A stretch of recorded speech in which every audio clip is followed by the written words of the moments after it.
আসসালামু আলাইকুম।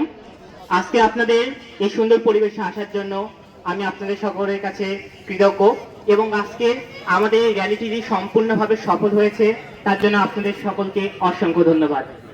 আপনারা জানেন, একটা রক্তক্ষয়ী সংগ্রামের পর আমাদের বাংলাদেশ আর স্বাধীন হয়েছে, দ্বিতীয়বার স্বাধীন হয়েছে, স্বৈরাচার মুক্ত হয়েছে।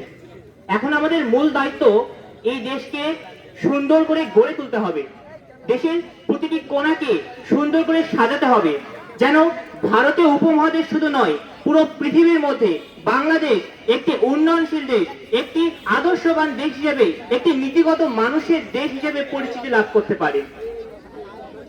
আপনারা জানেন, আন্দোলনের পরবর্তী সময়গুলোতে দেশের বিভিন্ন জায়গায় অনেকে অরাজনৈতিকতা সৃষ্টি করার চেষ্টা করেছে, অনেক অপপ্রচার চালিয়েছে, ছাত্রদেরকে বিভ্রান্ত করার চেষ্টা করেছে। আমাদের নৈতিক দায়িত্ব এই সকল বিভ্রান্ত, অপপ্রচার, গুজবগুলোকে ছড়িয়ে দেওয়া বন্ধ করতে হবে।